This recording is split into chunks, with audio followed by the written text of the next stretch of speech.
Ladies and gentlemen,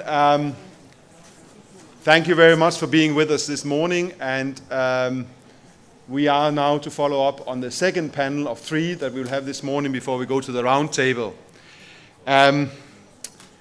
Whereas the first very interesting panel this morning looked at sort of the why we are looking at development policy towards partnership and common vision, we will try today in this panel to see the who's. Who is it actually that are participating in this? And as Commissioner Mimica said to us yesterday and underlined that 2015 indeed is a year of development. It's a year of development for us as Europe. It is the year where our development architecture is under review. We are 3 days away from Addis. We are 2 months and a little bit away from New York, and we are 6 months away from Paris, as we heard yesterday. So if we are going to look at this part of who actually are the actors, who are our partners, who is participating in this, and we look through the financing prism, it's clear that we end up in a sort of the old traditional way of new, old, big, small. We heard a little bit about it in yesterday and today already. We have heard about enlarging the pot, very much a similarity to the humanitarian side. One could, of course, and I'll put that to the panelists sort of as a question, does enlarging the pot actually matter? Because if you look at what is spent on development today in this day and age, I think from our own papers, Commissioner, we're using the figure about 6 to 7 trillion dollars, huh? Yeah. And we are generating in ODA around 500 billion. So that's a very good figure to keep in mind. And I think that figure sort of tells us the story about how we got the Millennium Development Goals. We had the developments in the world in the 90s. We had a dip in ODA. We then rethought our engagement. That in rethinking of engagement led to the Millennium Development Goals. Millennium Development Goals were then, at that time, built on the old paradigm of rich helping poor. It was a paradigm building on reaching half, whereas what we are looking at now in this year is totally different. We have seen that economic flows are fundamentally different. We have had a crisis that we have dealt with. We are now looking at universal goals. It goes for all of us. It's no longer rich to poor. It's all of us who needs to reach a certain level. And as such, the whole architecture, including the financing, is changing. And that means that perhaps we also, and that's what this panel about today, of course, here, we are perhaps to look at it in a slightly different way. It's not donor to recipient. It is the quality of what we are putting out there. It is strategic and catalytic engagement. These are the things that are important, and I think that's what we will see. So one other figure that perhaps is worth bearing in mind is that whereas the Millennium Development Goals for bringing people up, we are now in a situation that 70% of the poorest live in middle-income countries. And I think that sort of sets the scene that the architectural change or the architectural review of the development world that we are doing this year is extraordinarily important, because it is indeed a new day and age that we are dealing with. To help us take through this, we have a panel of expertise level knowledge that is broad, as you can see, in numbers. If we are to stick to the old stereotypes, we have old, new, big, small.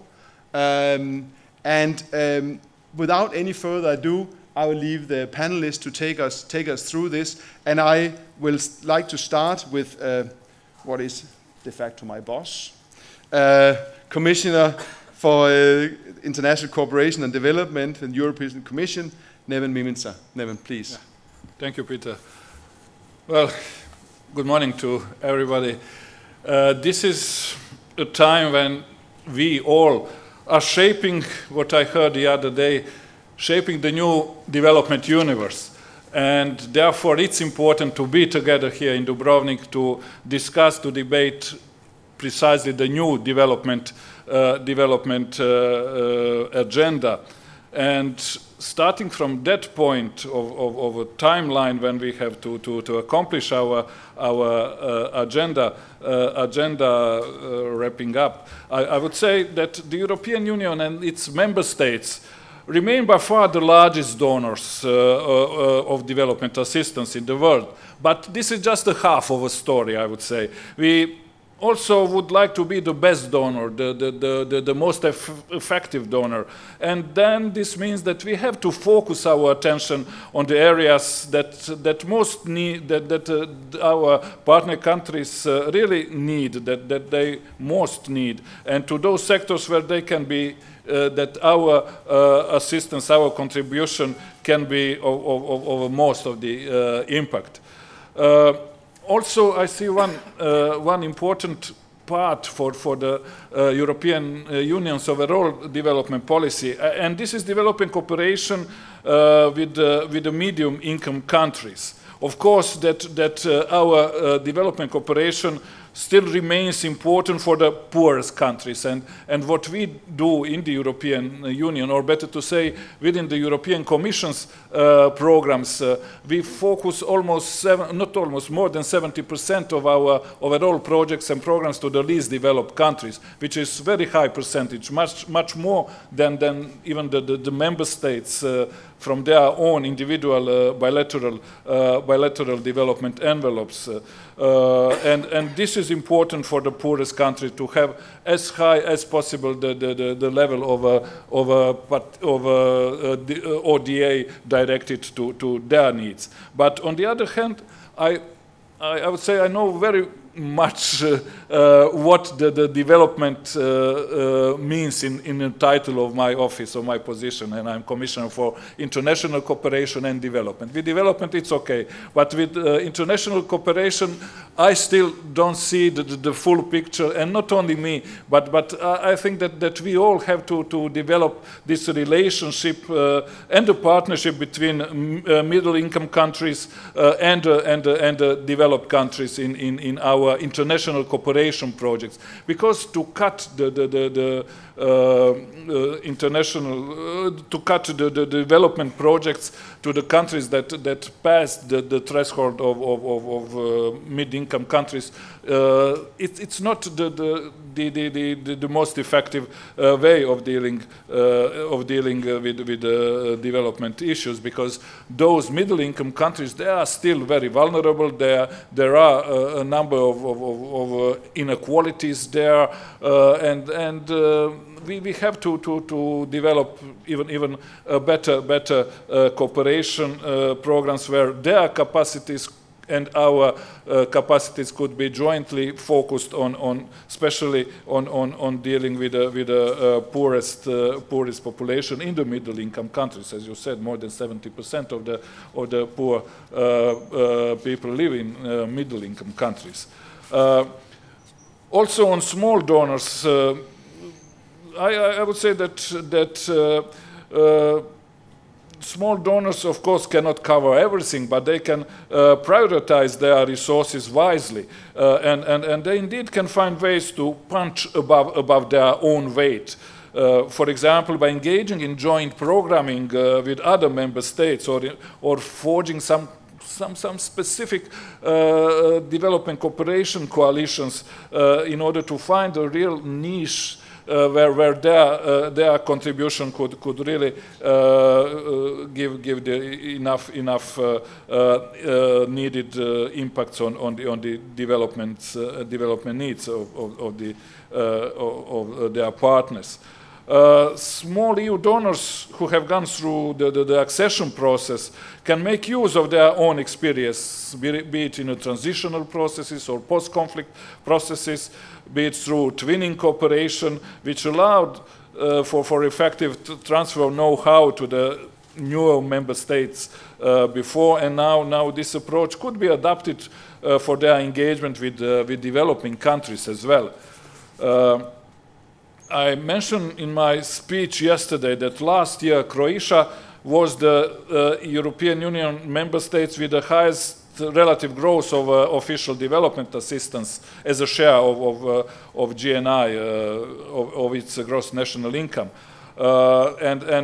Exactly in Croatia, I see a unique experience on which to draw in the areas of institutional reforms, of economic development, of post-conflict situations, of recovery, of reconstruction. This is why I'm convinced that there is a more space and more rational for an even more ambitious actions by European smaller or transition countries to be engaged on development scene. The post-2015 development agenda will also offer new possibilities to new players in the development arena. Emerging economies are supported by rapid development of South-South investments, trade, and through South-South cooperation, especially via concessional financing. A new scenario is emerging where non-traditional development assistance is steadily on the rise. As the leading donor of official development assistance in the world, the European Union needs to develop a cooperation agenda with most, if not with all, of these countries, of emerging donors. I see that there are much more good reasons to develop cooperation and rather than competition between the development approaches between, let us call them, traditional donors and the new emerging donors. And in an open dialogue with emerging donors, we shall also be able to reflect on some important issues. For instance, to reflect on what is the true meaning of the South today, and what is the true meaning of the cooperation today, to find this ground for our cooperation in the development policies. We have been speaking also, of course, a lot of small donors here. But one can ask what is or is not a small donor. And of course, there is no precise or agreed definition of it. It depends on the context, I would say. In the European Union, one could compare the average level of official development assistance as a percentage of gross national income with member states' data. But however, this seems a bit reductive. Small donors really may be perceived as being very relevant, depending on where or how it intervenes, including playing a catalytic or strategic role in some areas. So, in this respect, I would conclude by just a few remarks on the meaning and importance of the ODA, of the grant component of the development cooperation. For us in the European Union, ODA remains a cornerstone of the overall financing for development process. And we would like at this conference to confirm this cornerstone role of the ODA. But in terms of a new broad agenda, the Sustainable Development Goals agenda, we cannot expect ODA to cover maybe not more than 10 or 15% of the overall financial needs to cover such a broad agenda. Therefore, we really have to work together to engage ODA in a more strategic, more catalytic way in order to use the ODA or part of ODA to leverage other sources, financial and non-financial resources for implementation of development agenda by engaging more financial facilities, blending facilities, engaging private sector to become a partner in development, also to facilitate the domestic resources mobilization, and above all to use the ODA to contribute to the more, let us say, coherent or policy coherence for development, or to have enabling policy framework as a major driver for growth, or a framework for growth. This is the way how such a comprehensive approach, comprehensive development package of aid, investments, and domestic resources could contribute to meeting the sustainable development goals agenda. So I look forward to work together with all the member states, with all the emerging donors, with all the traditional other donors in the world, in order to coordinate better the impact of our financial capacities, of our grant capacities, and to have a new development agenda implemented in full as soon as possible within the time frame of this agenda before 2030. Thank you very much, Commissioner, and thank you for sort of giving the vision for exactly what we are challenged with in this new architecture, or the new architecture that's coming out of the conversations, ADIS being the pillar, hopefully, of the financing part, acknowledging that, as you say, 10 to 15% we will generate in the ODA. How do we make sure that those 10-15% actually help us getting the last 85 that are left for us? With those words, I will pass the word to my former boss, my now Deputy Prime Minister, Minister of European Affairs, Slovak Republic, Miroslav Lajčák. Miroslav, please. Thank you, Peter. Thank you for your introduction. I think you asked the right questions. And I'm also very pleased that this year, here in Dubrovnik, we are discussing development agenda. This year is very much about development. It was said many times here. And that's exactly the right time, just before the Addis conference, and of course in the run-up to the New York conference. I'm also responsible for development agenda in the government of the Slovak Republic, so I deal with development issues quite a lot. And since Commissioner Mimica provided a very comprehensive review of the issues and the challenges, I will focus on issues that I consider important and relevant from our perspective, being relatively new and relatively small donor. So there are 4 points I'd like to make. The first one is that indeed the development landscape has changed dramatically in the last couple of years, thanks or due to the arrival of new donor countries. Among them are the countries that joined the European Union in 2004 and after, but also the countries with a dual recipient and donor status, countries like Russia, China, Turkey, or United Arab Emirates. And it's good because new countries bring new money, new philosophy, new approach, new perspective, new ideas. And it's also thanks to these non-traditional donors that, well, we have additional resources for ODA. They provide up to 10% of the global ODA. And according to the OECD survey, by 2030, 28 countries of the 2 billion population will drop out of the list of recipient countries thanks to the efficiency of our assistance. That's a good thing. But there are also things which are not so good with new donors, namely that not all of them and not all the time are respecting the generally agreed rules and principles of providing official assistance, principles such as good governance, rule of law, protection of human rights. And we can see time and again that some of these new donors are clearly pursuing their economic or political interests. And this is an issue that needs to be addressed. My second point is that it's not only new countries, but it's also new actors that have appeared on the development landscape, actors such as businesses, NGOs, academia, local authorities. So we are now having a new phenomenon which is called multi-stakeholder partnership, and that's exactly a process that brings together governments, NGOs, businesses, academia. This is a new form of providing development assistance that brings with itself many benefits, such as complementarity, obviously, pooling of resources, but there are also still many challenges such as accountability, trust, efficiency.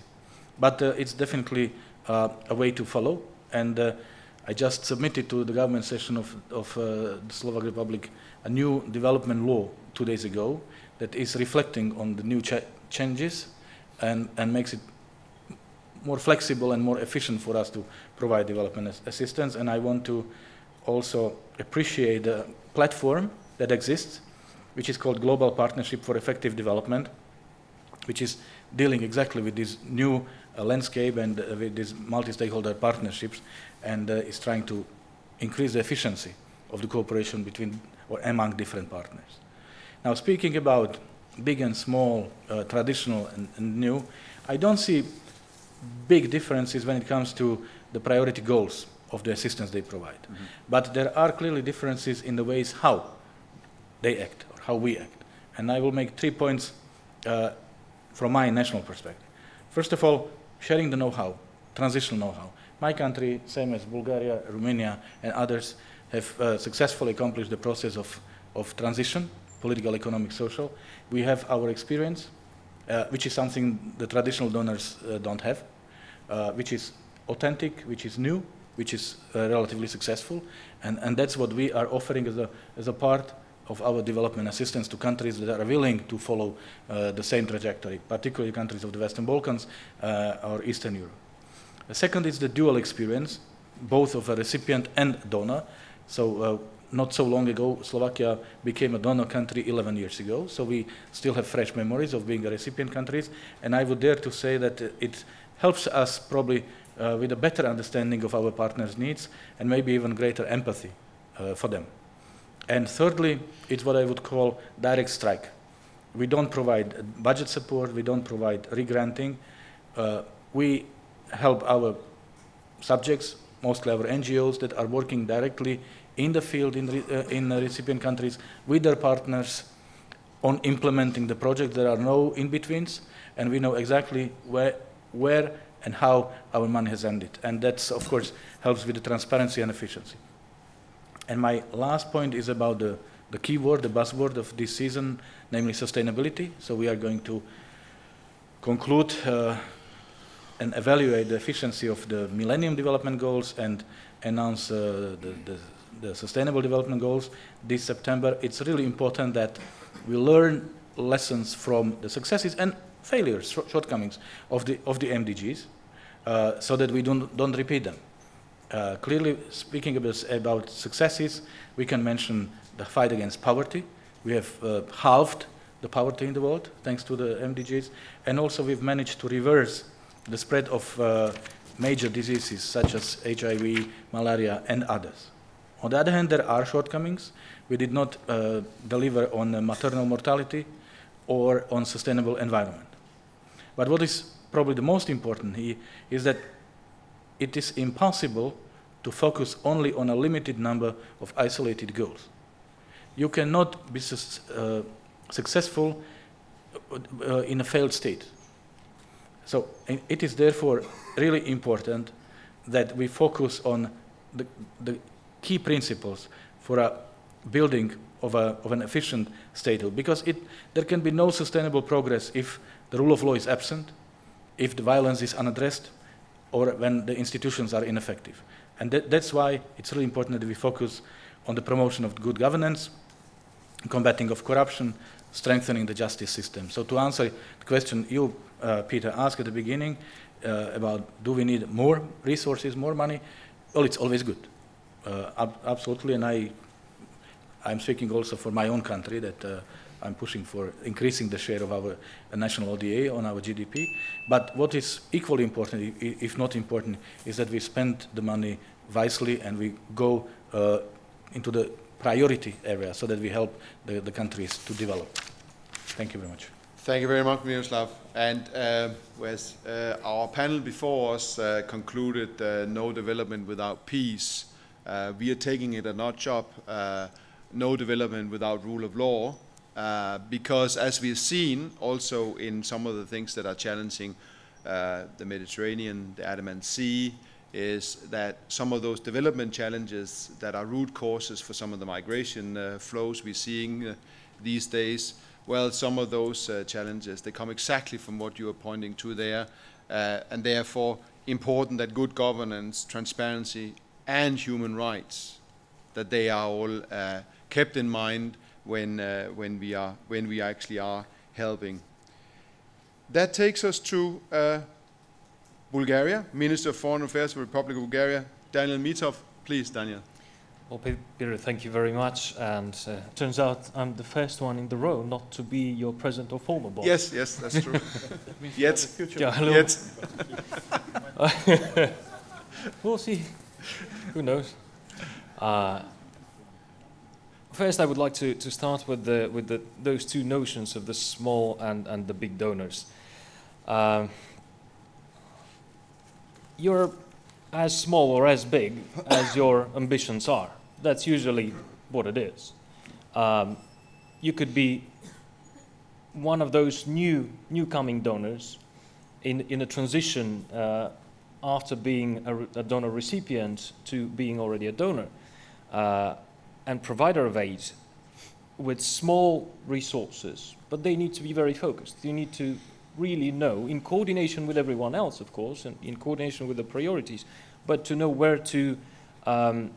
where and for what you want to, and in what you want to put your effort. And that's clear.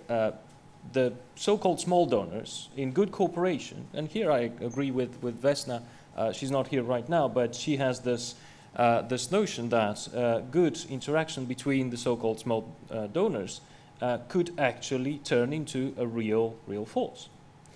The small donors have indeed a distinct role to play in this multi-stakeholder environment, and most of the countries that joined the EU after the collapse of the Berlin Wall belong to this category. Miroslav already mentioned the fact that going through a transition, very difficult one, I mean, it was different for all of us, but it was difficult anyway.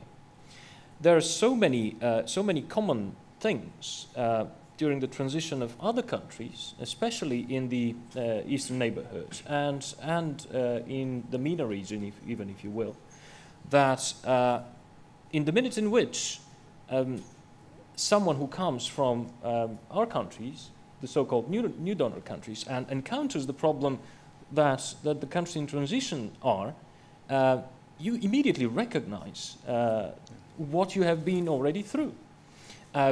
I have certain personal experience in that regard. I've worked for organizations who are providing this type of assistance, and I have to say there's not only experience, a link between the experiences, but also cultural links, which are extremely important. So the collective action, the potentially valuable services could serve as credible intermediaries between more wealthy donors and recipients. Here comes as well this the idea that we need to think about not only think in the narrow focus on money, but also to view aid more as a free exchange involving both money and knowledge. Expertise in the exchange is as valuable as the funding that you might be able to provide. Sometimes an expertise is even better and even more efficient than huge amounts of money spent not in the most efficient way. Of course, Bulgaria also increases little by little its donor capabilities. Our focus, of course, is on our immediate neighborhood and the countries which want to join the European Union as soon as possible. It is clear why. That's where we have the cultural links. That's where we can transfer experience pretty efficiently. That's where, in good cooperation with all our partners, can have a real impact and move forward towards faster and more rapid integration. For this new period, we have focused on mainly human rights, gender equality, and non-discrimination. But I would like here to mention something that Miroslav said, but just to emphasize its importance. The link between development and good governance, the link between development and the rule of law, the link between building efficient, transparent, not corrupt institutions which guarantee the economic development. Economic development is not possible without those things. There is direct link. But something that we very often forget, and this is my last point, and this is kind of a personal agenda for me as well. I sometimes sound like a broken record for some of my colleagues on this, but I'm very much insisting on it. The fact that we very often forget about, for example, development of institutions, democratic institutions like political parties. We don't pay attention to that question almost at all. We know it exists. There is certain type of effort in that regard, but very often we forget that those are essential elements. Political parties are essential institutions in a democratic society. And I'm not talking about political influence here or ideological one. I'm talking about technology. The technology of how to represent your constituency. The technology of how to organize better your internal democratic life. The technology of how to be more transparent. The technology of how to be more transparent on the party funding. Things like this are extremely important because we can build all the hospitals, we can build all the roads, and then in one blow, a party which has not been, let's say, attached to the values which we are, let's say, holding on to, which we consider important, like the rule of law, like the good governance and the anti-corruption measures and so on, can actually destroy everything else, everything that has been built until this moment. So this is my last point, and I think we need to pay a little bit more attention to that. Thank you. Thank you very much, Daniel, for taking it further, the rule of law and those issues that we add to the security. Minister of Foreign Affairs of Romania, Bogdan Lucian Aurescu, please, the floor is yours. Well, thanks, Peter. I think it's a very timely debate on these issues, and I very much appreciate the presentations of both Commissioner and my two colleagues, Miro and Daniel. I would like to join the others in saying that this is a very crucial year in terms of cooperation for development, and I would just remind that we are very close to the start of the Financing for Development Conference in Addis Ababa, followed by the UN Summit on the post-2015 development agenda. And then at the beginning of next year, we will have the first ever World Humanitarian Summit in Istanbul in May 2016. I will try to change a little bit the focus of the debate, and I will try to present the subject of partnerships and partner coordination through a mix of security and development lenses.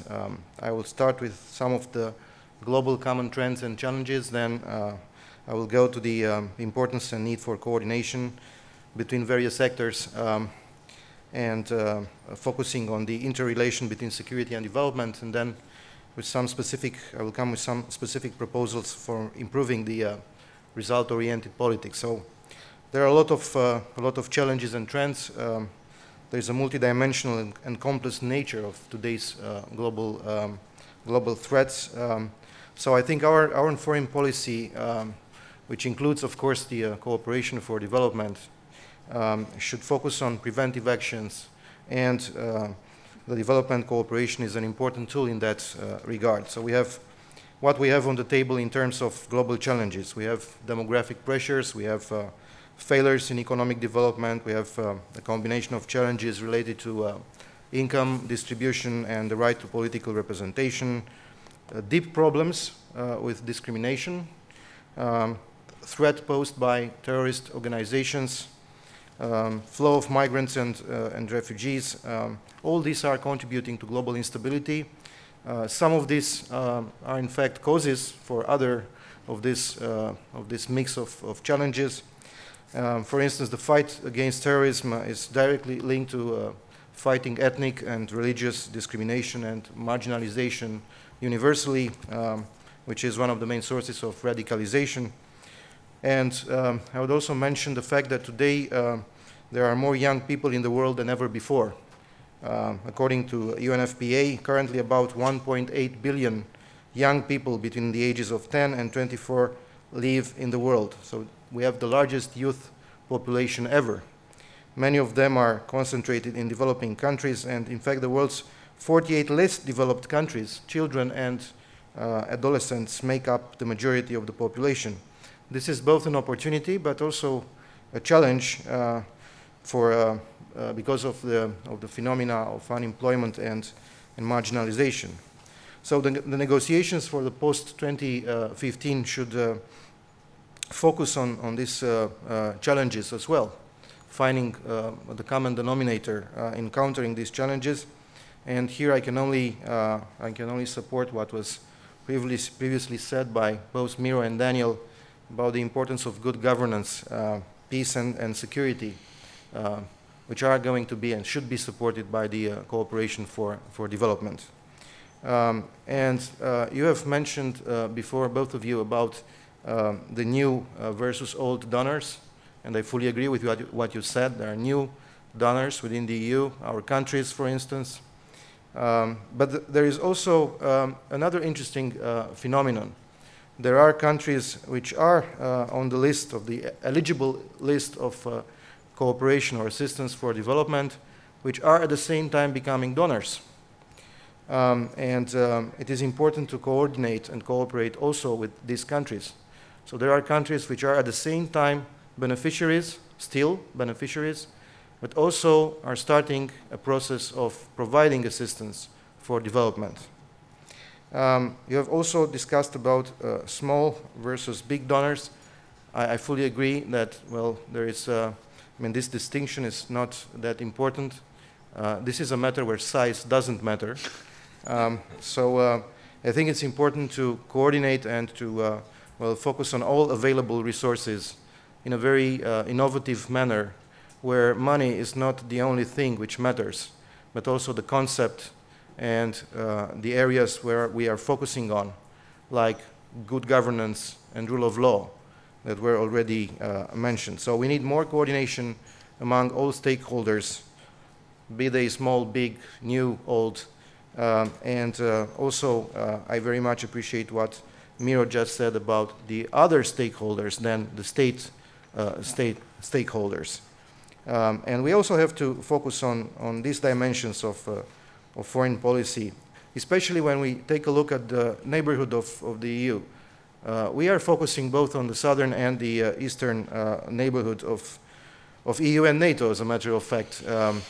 And we do not define our partnerships in the region through a donor perspective, but through a mutual beneficial relationship.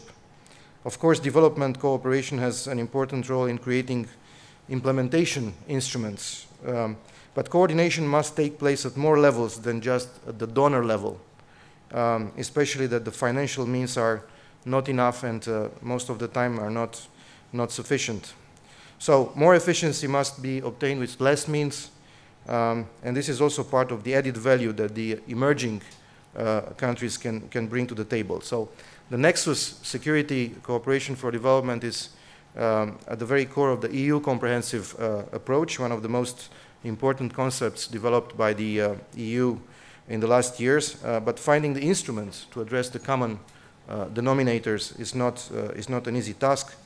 And again, I also agree with what Daniel said about the various cultures of the development and security actors. The cultures of both development and security cannot be or might not be the same. So coordination is, again, of essence. Knowing each other better, working closely together from the early stages of various programs and missions can lead to improved results and rate of success of different policies on the ground. I must commend the External Action Service and the Commission for the efforts undergone so far for the implementation of this comprehensive approach or the joint programming process. But I also want to stress the particular attention that should be given to our neighborhood. In the eastern neighborhood, for instance, countries like Republic of Moldova, Ukraine, Georgia are experiencing various difficulties and transition reforms. That's why I think the comprehensive approach must and may prove particularly effective. Good governance, rule of law, I can only but stress the importance of these areas for the cooperation for development. And as far as Romania is concerned, we have provided a lot of electoral assistance together, for instance, with the Venice Commission and the ODIHR, the OSCE ODIHR. We have financed well, a program for providing electoral assistance, including in the field of political parties that were mentioned by Daniel, for the countries in North Africa and Middle East, for 10 countries in North Africa and Middle East. And we have published some books on that in Arabic, English, French, and so on. I think that this area, electoral, especially on political parties and how to prepare the political parties for taking part in elections, financing political parties, these are very important in the whole picture.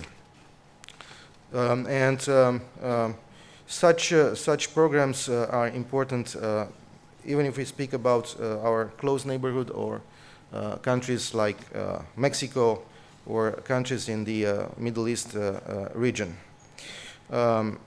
Proposals for improving the result-oriented policies. Good governance is also about trust. Trust appears to be the key word fading away gradually since a couple of years ago. So we have recently proposed a concept within the framework of our discussion for the review of the European neighborhood policy called security trusts. It is about putting on the table more vigorously issues related, for instance, to transport infrastructure, to development assistance, trade, humanitarian aid, energy, migration and environment protection, protection of human rights, so security in a larger sense. It's not about military cooperation, it's about dialogue and bringing all players to the table to approach in a transparent manner the divergent or the convergent themes and find a common denominator. The common denominator comes again in our discussion, in the interaction on various fields of common interest in the respective area.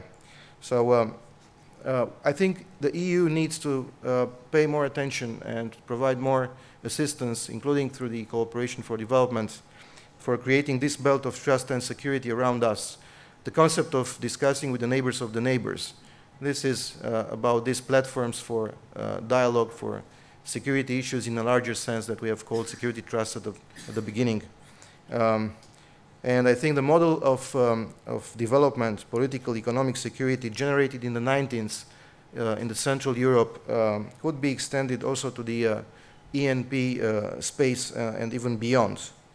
And the backbone argument is that the regional cooperation represents the unique success model where the interested players can sit at the table and also find common themes of interaction assisted by countries like United States, China, European Union, and so on. So I would conclude in saying that building partnerships must not be just simple words in international documents, but we really must be proactive in this process and find innovative, concrete instruments and areas of common action. Bogdan, thank you very much for that, and I think you again took us back to basics on where we are with the new architecture. The old way of looking at things might not actually be the case. I find it quite interesting that the concept we're dealing with is a concept that was born around the same time as me and in the 60s. So it's up for change, and that's indeed what we are looking at this point in time. And thank you also for in that pointing out this the donor recipient being pushed aside to the more mutual beneficiary kind of situation.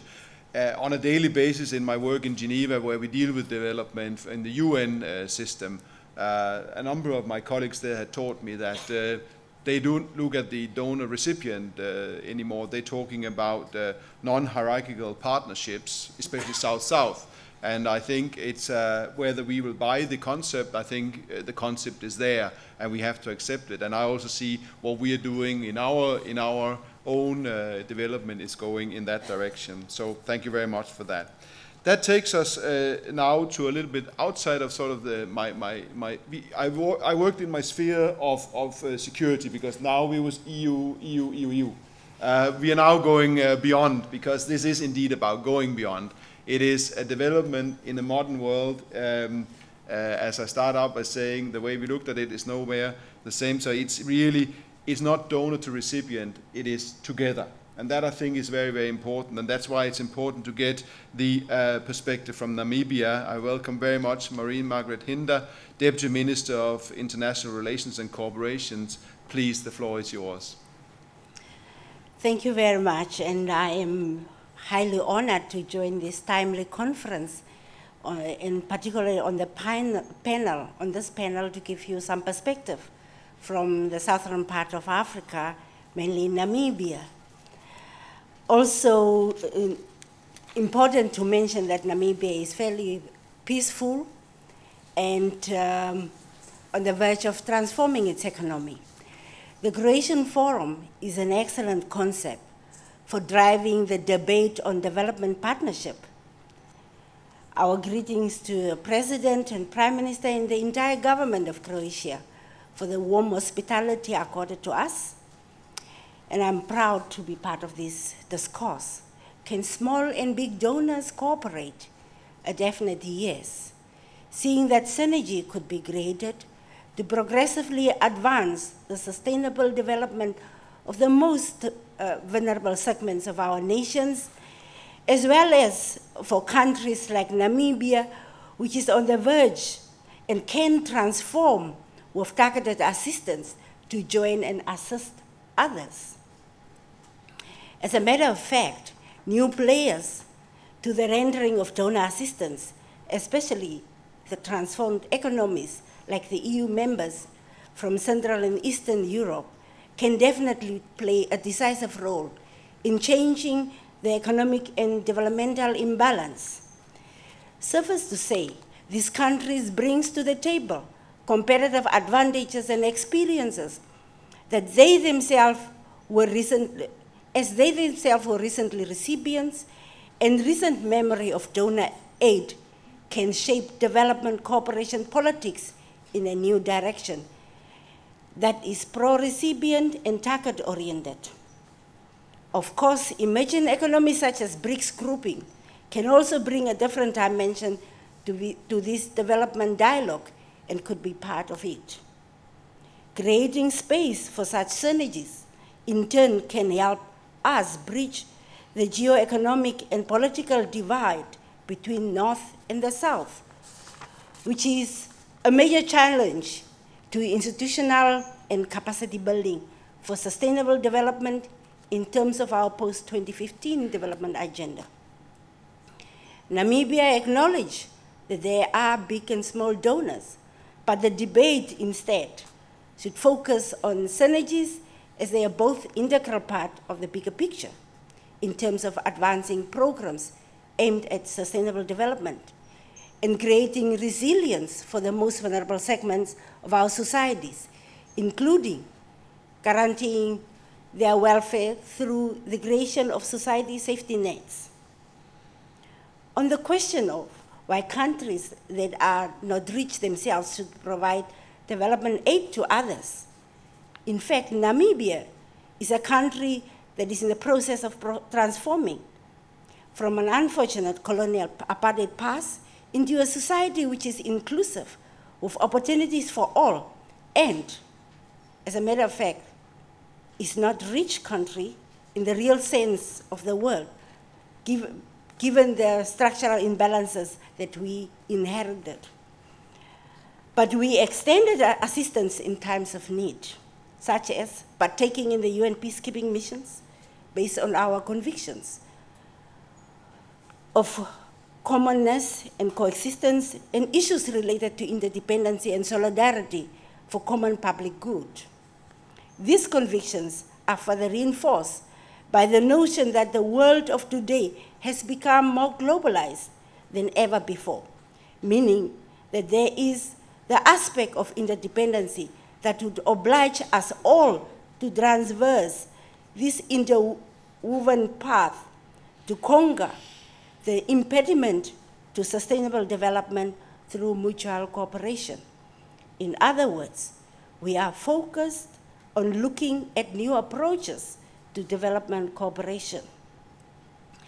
In this way, we believe we'll be able to preempt the dire snowball consequences of migrations, be it economic, political, or otherwise, including guaranteeing our own securities in the world at large. It is a known fact that development cannot and will not take place in a vacuum.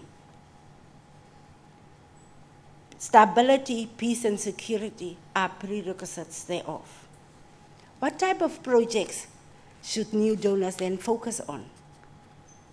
New donor assistance should be focused on making the requisite and desired impact on the lives of the most vulnerable segments of societies. In other words, the focus should be on projects identified with individual national governments designed to foster partnerships on a common vision for sustainable development within the parameters of post-2015 development framework, which would ultimately result in poverty eradication, the elimination of the glaring inequalities, and of course, job creation, thereby guaranteeing stability, peace and security, and expediting economic growth.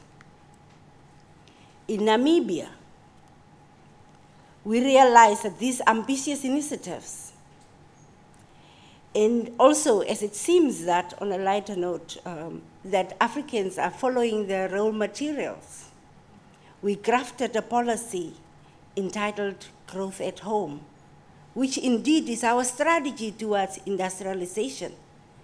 And this strategy should ideally be supported by our global partners, big and small alike, as it is aimed at supporting value addition locally, upgrading and diversification for sustained growth, securing market access at home and abroad, and last but not least, improving the investment climate. Yes, development projects must be owned by national governments, who should be the drivers of the process in partnership with private sector and other stakeholders. Indeed, there are limited resources with unlimited needs. However, in the Namibian case, our priority focus is on agriculture to guarantee food security. But these efforts are severely affected, apart from our own natural conditions, by the impact of climate change. It also underscores the importance of partnership in protecting and advancing the interests of women and children, and the need for durable solutions to the multiple humanitarian crises, which continues to scale up the number of refugees, migrants, and internally displaced people as a result of instability, be it economic or political.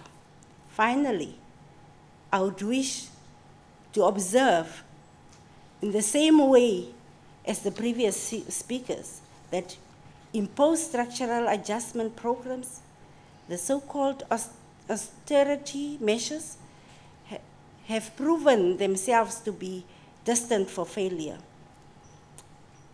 as measured against people's choices and expectations, which indeed is all about democracy, our social contracts with the citizenry that must be fulfilled.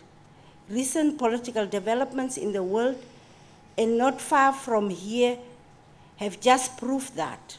Of course, there are consequences, but this can be navigated and conquered. I am of the opinion that when we came here, that the conference was silent on the cry of Greece. And I'm happy to note that the Prime Minister did allude to that. And I'm hopeful that interventions should address other crises that emerge because it actually poses security threats to neighbors, as it was alluded as well by the previous speaker. I thank you. Thank you very much from this perspective from Namibia and from an area that traditionally has been the recipient, and now we see how things are developing, having your views on what is actually helpful to how the traditional donor community works, but also how your experiences can be used with regard to your peers.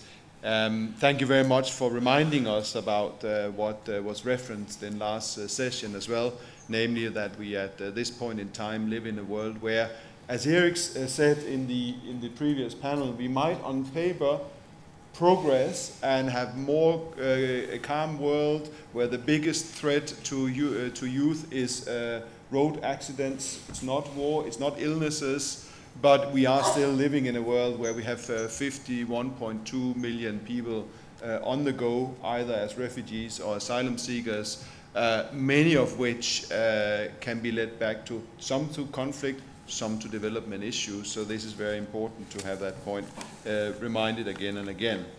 That leads us to the Czech Republic, Deputy Minister of Foreign Affairs, Ivo Šrámek.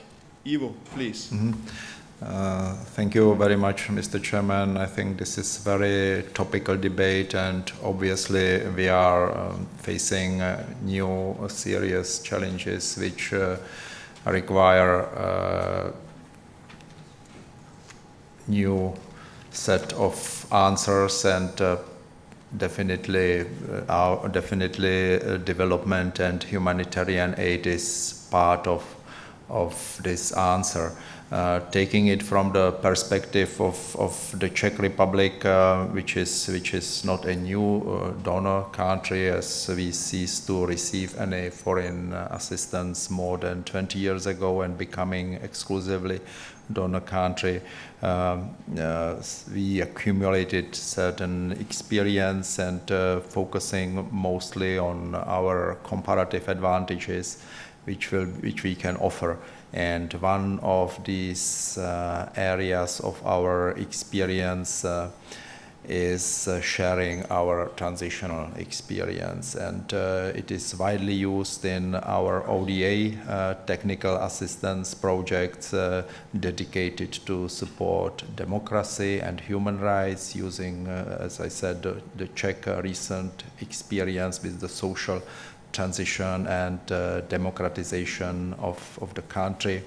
We established a transitional promotional program from which these activities are being financed.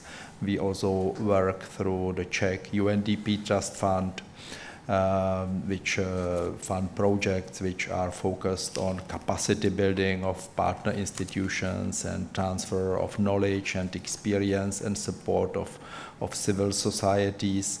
And being a small or smaller donor, we also concentrated on greater involvement of the private sector, which led us to a new approach where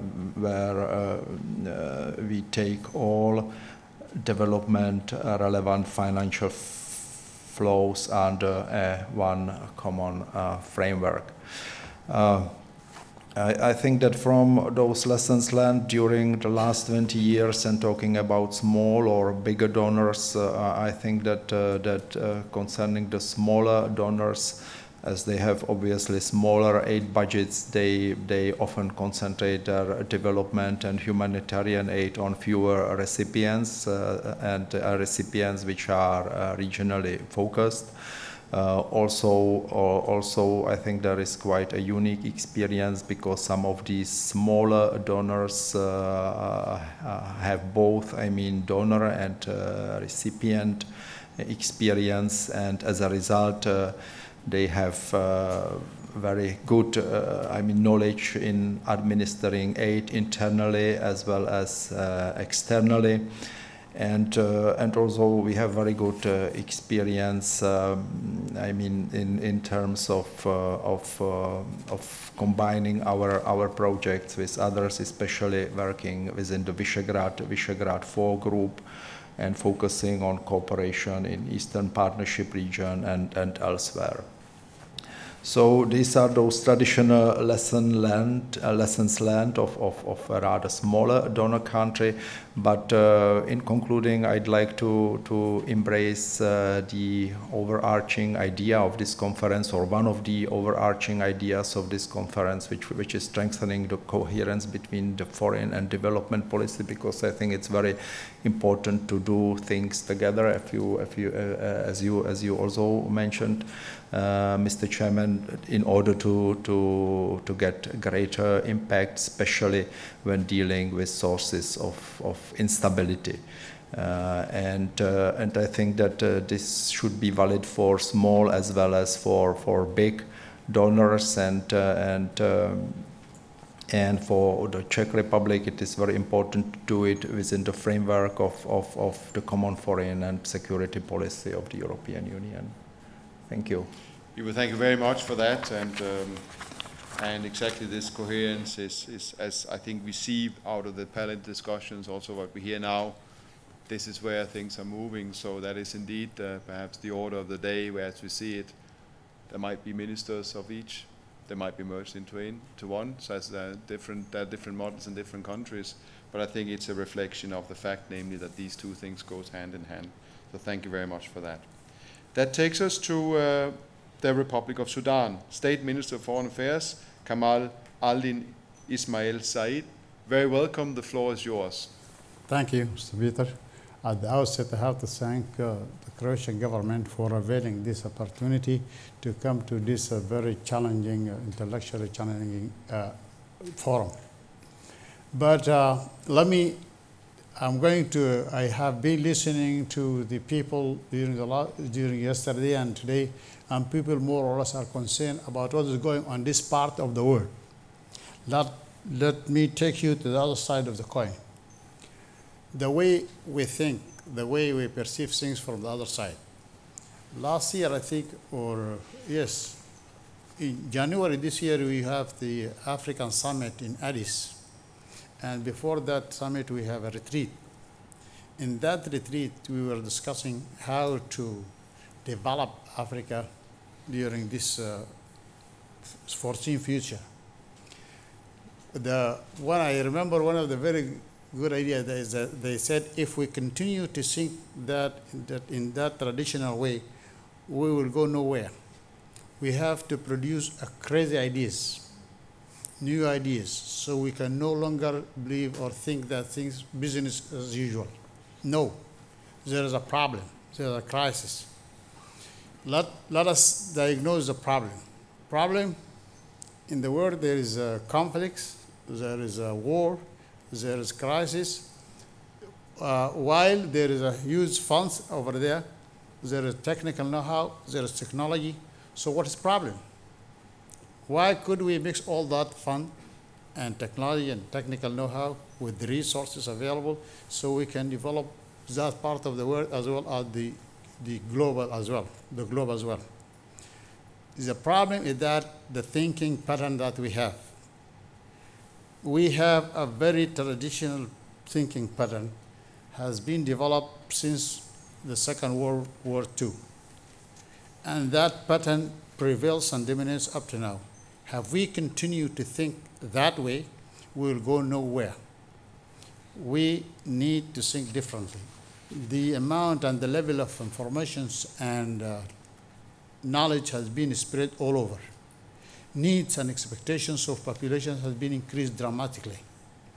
So, should we apply the same approaches and attitudes and mechanism that has been prevailed 50 years ago in the present situation? The answer is no. So long we use that old traditional pattern of thinking, we will continue to have these problems forever. Let me give you some statistics. The war is the dichotomy between the developing and developed world is increasing. In the 60s, a Kenyan farmer can produce 300 kilos of coffee export it to Britain, and get a massive irrigation tractor. Now the same farmer, if he wants to get that tractor, he has to produce more than 3,000 kilos of coffee. You can imagine a ton of cocoa from West Africa equivalent of $220. When it ends up as a chocolate sold in Europe, it generates more than $20,000. These are the statistics. This apply on cotton. When we produce cotton and sell cotton, just my country, we sell it as raw materials for 6 or 7 cents a pound. When we buy it again as shares and cloth, that increases 17 times, so it's 17-fold, the same price of the cotton. So the gap is increasing. The knowledge is a problem. The illicit funds that have been transferred from Africa annually is 3 times of the development funds that come to Africa. This is only the illicit fund. This is not the formal and the profits of the companies and so on. This is illicit funds. Has been estimated to be 3 times of equivalent to the 3 times of the development funds that go to Africa. One company went there and used a mine in one specific African country. They had been exported minerals in 1 year for more than $1 billion, and that African country get $50 million. You can imagine. So the gap is huge, is increasing. So long we do not address this issue, we will go nowhere. In my country, an European company has explored one lot for gold, and it has discovered a reserve of more than 7,000 tons of gold. That is an equivalent to $33 billion. But still, instead of cooperating in producing this gold, we're talking about donating funds. That is the issue. We have to think differently. How we cooperated together, produce that gold, this will be better off, neighboring countries will be better off, partners will be better off. But the way the partner think is a problem. I can cite hundreds of examples in this regard. But we have to think in a new way in order to utilize those resources, in order to keep our people in our continent rather than to come and disturb you over here. You can imagine the number of refugees in my country. During the last 2 years, only refugees from South Sudan are 345,000 refugees. They come to my country from South Sudan. That is 15 times the residents of Geneva, let alone refugees from Eritrea, from other countries, and so on and so forth. But still, we accept them, we accommodate them, we integrated them. While we have this huge amount of refugees, foreign donors donated $3 million to help on alleviating that problem. You can imagine.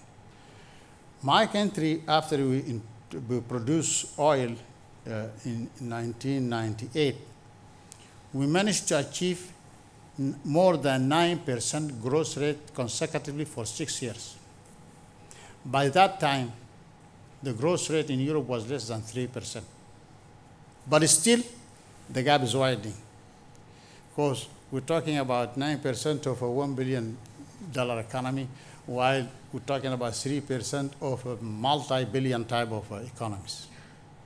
So the gap is winding. Regardless of achieving 9% growth rate is considered a very high rate of growth, but still that will take us backwards. So we have also to introduce a new idea. My country, after the separation of South, lost 70% of the budget revenue and 80% of its exports. That brings the growth rate down almost to zero. But we managed, despite all these differences, all these losses, we managed to come back to normal within 2 years and achieve 3.7% growth rate last year, and we are planning to achieve 6.8% growth rate this year. But still, that is not the problem. The problem, let us think differently. Let us cooperate with each other. Let us utilize our resources efficiently in a fair and just manner. That is the key word. Utilizing resources fairly and just. If not, no, we'll end nowhere. So my point, while people here are very sensitive towards immigration and refugees, we are not over there. I don't know why. Maybe culture, maybe we have no way out or something. But we have to address issues in a very non-conventional way. Otherwise, if we continue maintaining all mechanisms, all approaches, all ways, we will continue the same problem. As a matter of fact, it will even aggravate it even more. So my point is, I'm glad people here coming here to discuss issue of development, security, stability, and so on and so forth. That is good, that's important. But let us take in consideration the point of view of the other side. And this is simply because all mechanisms, systems are no longer efficient enough to cope with the situation due to spread of knowledge, formations, traveling, and so on and so forth. Increase of expectations. And when dealing with people, it is very difficult. Human being is a very complicated creature. Unless we cater for his behavior or her behavior in a very reasonable manner, fair manner, I think we cannot come to a common ground in any case. Thank you, Mr. Chairman. Kamal, thank you very much for this very pertinent points made, and I think you, in a very succinct manner, actually managed to underline the challenges there are for those of our colleagues that are developing the Sustainable Development Goals, those of our colleagues that will be finalizing this in New York later this year. So I think in terms of getting a common understanding for the partnership and common vision that we all acknowledge that we have to move towards, these were very, very good points. That leads me to, we move now to Qatar. I said in the beginning, we are represented, if we stay in the stereotypes, old, new, big, small. The fact that we are so fortunate to have a Qatari input to the panel, it warms my heart, because I'm discussing this issue of enlarging the pot on a daily basis, mostly on humanitarian, but it's the same discussion when it comes to development.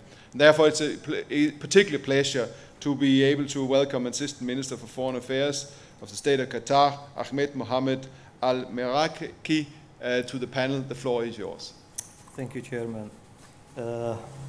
Since we are becoming in the end of this session, so I will be very brief. First of all, I would like to extend my thanks to Republic of Croatia for generous invitation and hospitality, and I wish for the forum to be rendered by every success. The new development policy towards partnership and joint vision is one of the most important topics in this critical stage of the global development scenes, where the curtain falls in Millennium Development Goals. Global partnership represent an essential objective in intensifying international development cooperation among the world's nations. The world is undergoing massive transformation, particularly the Arab region. The agenda and sustainable development, which will be decided at the next General Assembly in September of this year in New York, will be preceded by an important milestone, namely the third International Conference on Finance for the Development in Addis Ababa, which will take place next week. This is to ensure that global finance for sustainable development is consistent with the necessary resources to formulate a transformation and to make the matter of ending global poverty and progress and not just a dream. The current generation is saddled with heavy responsibility not to leave anyone lagging behind without overcoming this dilemma. Furthermore, the next Paris Summit will be held in the end of this year in order to reach an agreed global protocol to address the impact of climate change on the overall global development. We also witnesses Sendai Conference on Disaster Risk Reduction last March in Japan. So the 2015 remain ripe of significant event in the area of development and humanitarian work. Consider experts and specialists on large scale are conducting consultation led by OCHA to prepare for International Humanitarian Summit, which will be held in May 2016 in Istanbul. The state of Qatar participates in this transformation alongside with the international community by providing a proposal and prescription and foreign aid as active member of international family that seek establish a just international community on the basis respect of human rights, the rule of law, partnership, and effective realization of global security and stability. The national vision for the state of Qatar underlines the fundamental importance of the strategic interconnection between security and stability and the efforts of international development and foreign assistance. A program for long-term development cannot be proceeded without the provision of conductive environment for security and stability. The state of Qatar, of course, pursued the principle of dialogue and mediation among the parties of humanitarian crisis in order to end dispute in a number of countries like Lebanon or Darfur in Sudan. These efforts have yielded positive results, leading to a shift towards development and reconstruction effort after a long period of fight and conflict. The state of Qatar will continue to use all its efforts to end conflict through dialogue and mediation with the relevant parties and partners in order to reach positive solution as well as supporting transformation towards long-term sustainable development and stability. The state of Qatar has been providing foreign aid since 1974, so we can consider ourselves not emerging donor, but we are also old in this field. And in 2014, the amount of foreign aid that was given to more than 100 countries around the world was approximately 8 billion Qatari riyal. In addition, the state of Qatar is among the most important donor country in the world. So I believe that what ensures the continuation of donor countries as such is that their external assistance should achieve the desired goals. Moreover, we should respect the principle of humanity, achieve sustainable development without causing any damage of the environment. This can be only achieved through establishment of partnership. Also, the exchange of expertise and information, sharing the best practice and continuation of learning process as well as benefit from the previous lesson. And I will add the point that has been raised by my colleague, which is utilizing our resources. Finally, I wish the forum all the best of success, and thank you. Thank you very much, Ahmed, and thank you for reminding us about Sendai, a very important milestone in 2015 as well, that took us into the discussion of, we've seen it both this morning but also in this conversation here, humanitarian versus development. Where does one stop? Where does the next one start? And how do we handle this handover from one to the other? Extraordinary, important milestone that adds to the 2015 as we described it in the beginning. So thank you for reminding us of that. That leads us to the last but absolutely not least panelist. First, Deputy Minister of Foreign Affairs from Ukraine, Natalia Gilabarenko. Please, the floor is yours. Thank you, Mr. Chairman, and good afternoon to everybody. First of all, I would like to start maybe with the conclusion of the previous panel, that without peace and security, there can be no development. And I see it as absolutely true, especially in case of Ukraine. Because for us, the foreign and security policy priority, which we defined as a European integration, is also a development factor. Last year, we signed, after 4 years of negotiation, the association agreement. We ratified, and starting from the 1st of January next year, we will be implementing in full force the deep and comprehensive free trade area with the European Union. Also in the pipeline, there are very intensive, but I hope they would be successful, negotiation on introducing visa-free regime for Ukraine. But unfortunately, this foreign choice and this development factor was not welcomed by all, especially our neighbors. And as a result of Russia's aggressive attitude towards this foreign choice, we lost Crimea, and we now witness a military conflict on the eastern part of Ukraine. What will we do? For sure, we will be defending ourselves, our sovereignty and territorial integrity. What we will need, and this is directly concerns the topic of our panel. Of course, we need support and solidarity from the outside world, from the European Union, both at multilateral and bilateral level.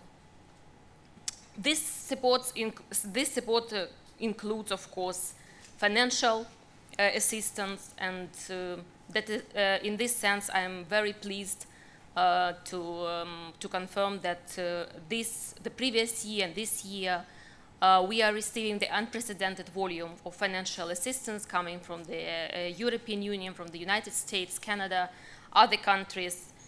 And this assistance was crucial actually in trying to survive. I cannot actually speak about balancing our financial situation or even speak about growth, but at least we are able to survive and also to encounter the military aggression that we have.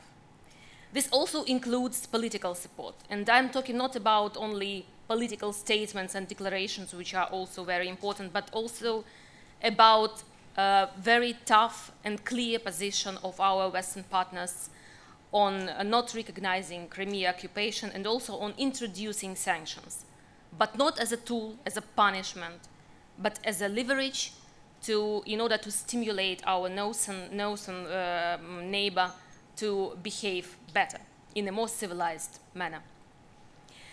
The very important is, of course, technical support. You know, these days, the new police has come to the streets in Kiev.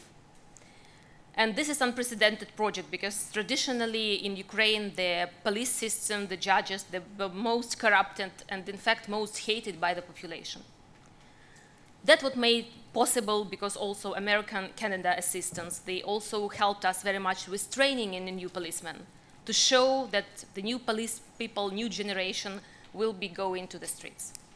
We also initiated very much needed law enforcement reform with help of the European Union, and also reforming energy sector, trying not to be focused anymore on the cheap gas and to be in full obedience to the Russian Federation and in full dependence, but we are trying to be independent, also with support of our Western partners, especially those countries from the European Union who went through very painful process because they were also very much dependent on Russia in different spheres. But due to their very profound and comprehensive reforms, they succeeded to be independent in that sense. I'm not saying that everything was really perfect with the assistance, and it is also for us clear during these years that the assistance should be less bureaucratic. It should be more simpler and give more access also to the people, to the representative of businessmen, medium and small entrepreneurship, to obtain a real assistance, not only consultants, but also have some kind of simplification in procedures of having, for example, bank credits on a special beneficial conditions. But the issue is that we enlisted international support, and of course, we will be looking in the future in that direction. And I couldn't agree more with all the previous speakers who were speaking that we actually witness an interesting situation now when countries which were donors in the past, they are trying to become donors and recipients simultaneously with a very good perspective to be just only donors. So the logic is simple. When you are helping your neighbor, you are helping yourself, you are contributing to the regional security, you are contributing to the sustainable development for all. And I do believe that this is the same true for Ukraine. So thank you very much, and I do believe that all our introductions were very, very much beneficial for all of us. Thank you. Thank you very much, Natalia. Indeed they were, and it was a good wrap-up you did, even stealing what I would have been my final line, namely to use Erik's summing up from the first panel, which was so elegantly done. I will fail miserably because I won't be able to sum up our discussion here in one sentence, but almost. Because I think what we have heard from the panelists, certainly, you sent me off, and I sit here with an own interest. I sit in Geneva. The development agenda for the UN will move from New York to Geneva when it starts on implementation. So this is for me getting good knowledge that I will be using in my daily life. So thank you for that, first of all. But I sit with a feeling that the old discussion or the old paradigms of new, old, big, small, less relevant than they were before, certainly less relevant when you move from Millennium to Sustainable Development Goals. That is very clear. The partnership is the clear thing. Priorities are basically the same. The question is to find out where are the synergies, where are the strategic targeted things you can do as a donor. These are the things. We will have to develop some new instruments. I think we are in a good way of doing that. Remembering that we are looking at 10–15% of implementing the Sustainable Development Goals comes from the ODA. We want to keep ODA as the cornerstone of what comes out at Addis, but we have to be smart in finding the rest. These are the conclusions, I think, on the who. We will now leave it to the next panel to look a little bit more into the how. But before that, I will ask you, all of you with me, to give the panelists a hand for their valiant effort in taking us through this job.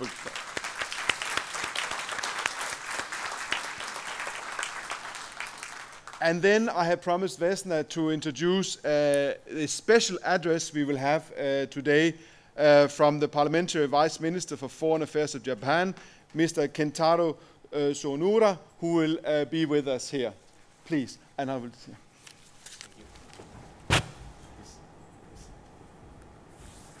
Thank you, Mr. Chairman. Distinguished guests, ladies and gentlemen, it is a great honor and privilege to be invited to address you here at the Croatia Forum today. I'd like to express my deepest respect to the Croatian government for its leadership in hosting this important conference for many years. The main theme of this year's forum is development cooperation. 70 years have passed since the end of the Second World War. And during this period, Japan has changed from a country receiving assistance to a country providing assistance. And as a result, Japan has experienced an extensive range of events in providing official development assistance, or ODA. Japan follows 3 principles based on such experience. The first principle is to support ODA recipients' self-help efforts. From our experience, we know that developing countries' sense of ownership is the key to successful ODA. We have supported countries in cultivating their ability to pave the way towards self-sustainable growth. Human resource development is the foundation of this policy.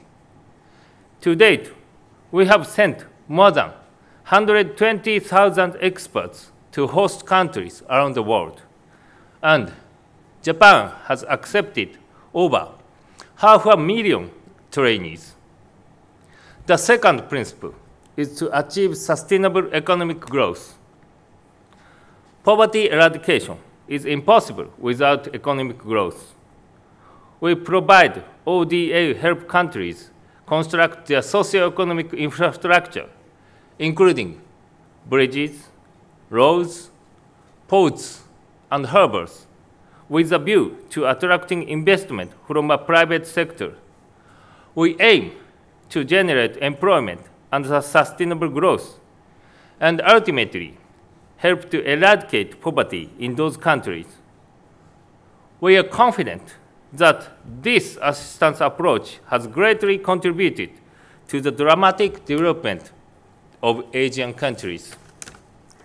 The third principle is to place emphasis on human security. Assistance according in this principle focuses on protecting people in hardships due to fear and want, due to various threats such as conflicts, infectious diseases, or disasters. And by assisting them, we help strengthen their capabilities to improve quality of life. I imagine some of you will attend a ceremony in Srebrenica tomorrow. There, Japanese agricultural experts are working to provide technical assistance in agriculture and stock farming. They help families that have returned from refuge, as well as single-parent families, to achieve economic independence, and those experts also aspire to support ethnic reconciliation. This is assistance from the viewpoint of human security. According to these assistance principles, Japan has provided bilateral ODA totaling about $2.2 billion to Southeast Europe. Through this, Japan has implemented seamless assistance covering the construction of refugee camps during the conflict period, to the reconstruction of bridges and school buildings after the end of the conflict, as well as the development of human resources necessary for the nation-building process. Croatia, the host country of this forum, has achieved democratization and the introduction of a market economy, and thus has become an EU member. And now, this country is assisting others by holding this kind of conference and making an intellectual contribution in the domain of global development assistance. I sincerely respect and admire the endeavors and achievements Croatia has made.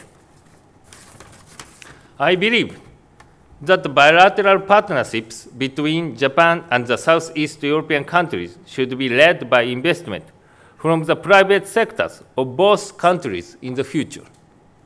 The project of thermal power plant Plomin C in Croatia is a good example of this approach.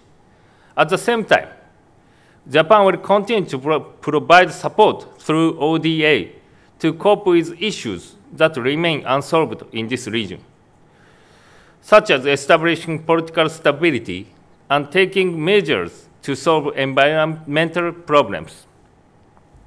Lastly, I would like to present my view on the topics discussed in the morning sessions. With regard to security and development, I would stress the importance of assistance to fragile states. If we do nothing to help fragile states such as Afghanistan, Yemen, Syria, Libya, Somalia, and South Sudan, terrorist groups based in these states will threaten the peace and prosperity of the adjacent growing regions and eventually threaten the entire world. This is clear from what is recently going on around us. In order to secure the peace and stability of the international community, we must enhance support for these fragile countries, states. The next topic is the diversity of donors. Along with the rise of emerging countries as new donors, the useful contribution by NGOs through their original approaches and the progress in the South-South cooperation, donors are sometimes put in the position of being chosen by recipients. In such a situation, there is a call for donors to devise high quality and competitive, which also means cost-effective assistance project. And in this respect, they should encourage and vie with each other under the spirit of cooperation and competition. Japan, determined to meet such a demand, integrated the assistance organizations that had existed into JICA and reformed JICA as a comprehensive assistance organization, performing all ODA functions, namely ODA loans, grant aid, and technical assistance. This type of organization is rarely seen elsewhere in the world. Furthermore, Japan revised its ODA charter for the first time in 12 years and established the Development Cooperation Charter in February this year. In this new charter, we aspire to achieve quality growth, which means that fruit of growth will be shared across society, including the low, middle-income classes, rather than slavishly pursuing only growth. In addition, we will further enhance assistance to establish the rule of law and achieve good governance, the consolidation of democracy, and the improvement of women's rights. In the field of infrastructure development assistance, which I would say in Japan's forte, we have been making constant efforts for improvement in light of the times and the situations in the recipient countries. For example, in constructing a subway in New Delhi, India, with ODA loans from Japan, women-only cars and an emergency call system were introduced, and barrier-free facilities were installed, which makes the subway convenient for women and easily accessible for people with disabilities.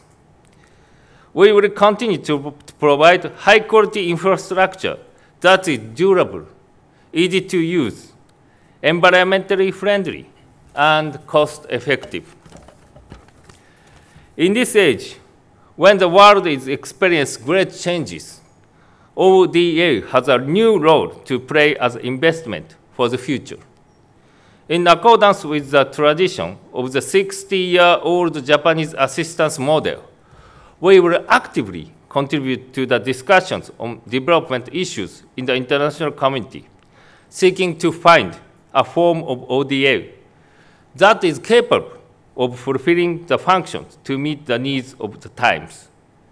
Together, we can achieve peace, prosperity, and a better quality of life for more and more people. Thank you for your kind attention. Thank you very much.